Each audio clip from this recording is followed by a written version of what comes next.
شروع اللہ کے نام سے جو بڑا مہربان نہایت رحم کرنے والا ہے۔ السلام علیکم دوستو، welcome on S G A stories.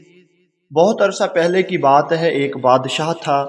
اس کی ایک خوبصورت اور اکلوتی بیٹی تھی۔ اپنی خوبصورتی اور دولت کی وجہ سے وہ بہت مغرور اور گستاخ ہو گئی تھی۔ جب بھی کہیں سے اس کے لیے شادی کا پیغام آتا، وہ اسے ٹھکرا دیتی اور اس کا خوب مذاق اڑاتی تھی۔ ایک دن بادشاہ نے ایک بڑی دعوت کی اور اس میں شہزادی سے شادی کرنے والے تمام امیدواروں کو بلایا۔ سب لوگ اپنے اپنے مرتبے کے لحاظ سے کرسیوں پر بیٹھ گئے۔ شہزادی اس دعوت میں اپنی کنیزوں کے ساتھ بڑے مغرورانہ انداز میں آئی۔ وہ جس امیدوار کے پاس سے گزرتی اس کو بڑی حقارت کی نظر سے دیکھتی۔ جب وہ ایک شہزادے کے پاس پہنچی جو بہت موٹا تھا تو اس نے اپنی کنیزوں سے ہنستے ہوئے کہا، یہ کتنا موٹا ہے۔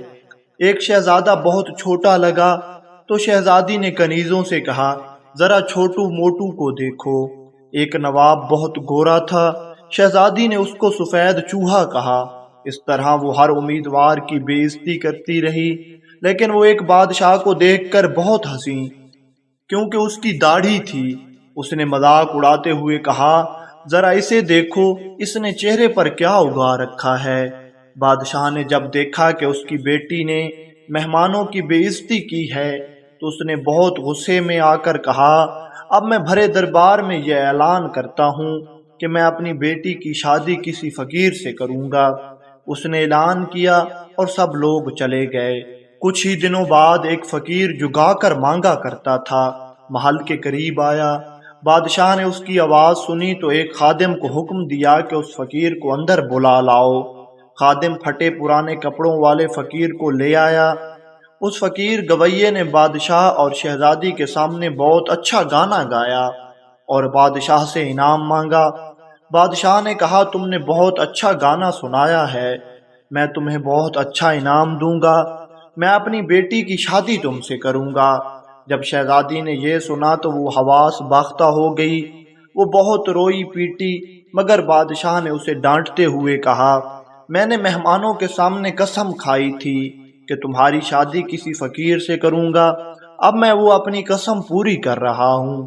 یہ کہہ کر بادشاہ نے قاضی کو بلایا اور مغرور شہزادی کی شادی اس فقیر کے ساتھ کرا دی اور پھر حکم دیا کہ تم اپنے شوہر کے ساتھ جانے کی تیاری کرو۔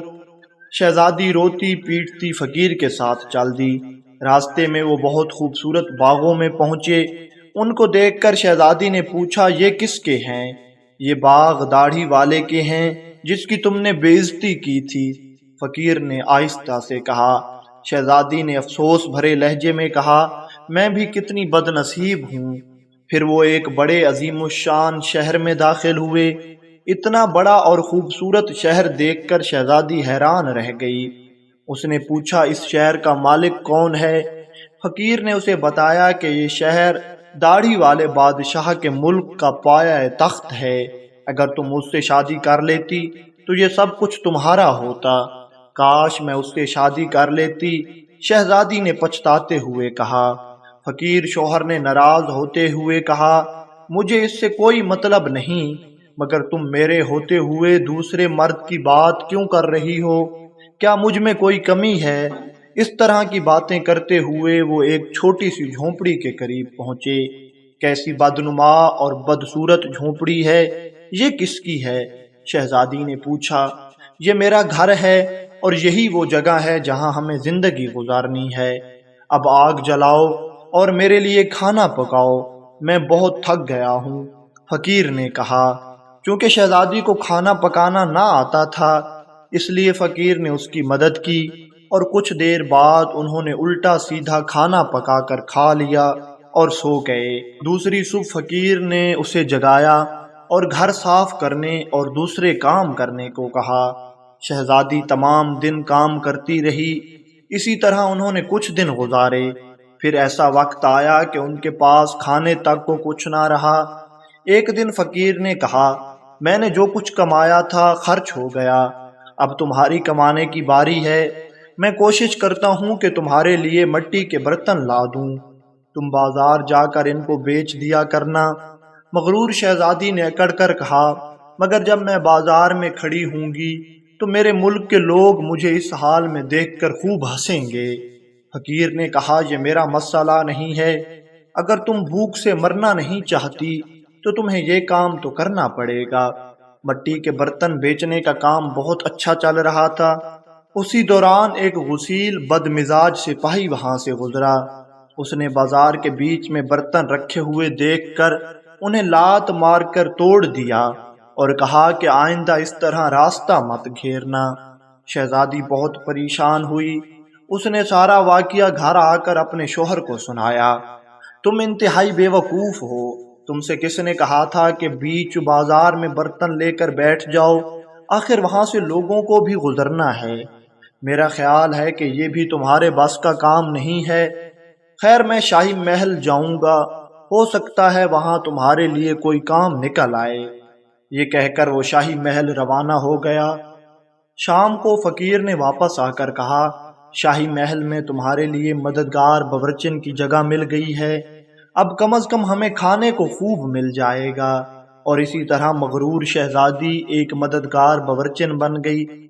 وہ ہر روز صبح سے شام تک باورچی خانے کے سارے کام کرتی اور شام کو لوگوں کے آگے کا بچا ہوا کھانا لے کر گھر آ جاتی، اور اس طرح دونوں میاں بیوی کا گزارا ہو جاتا۔ محل میں آئے ہوئے اسے کچھ دن ہی گزرے تھے کہ اس نے سنا کہ محل میں کوئی شادی کی تقریب ہونے والی ہے۔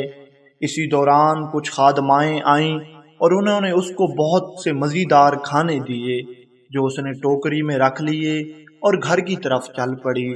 ابھی وہ محل کے دروازے سے گزر رہی تھی کہ اچانک ایک بہت ہی زرق برق لباس والے ایک شاندار اور خوبصورت شخص نے اس کا راستہ روک لیا۔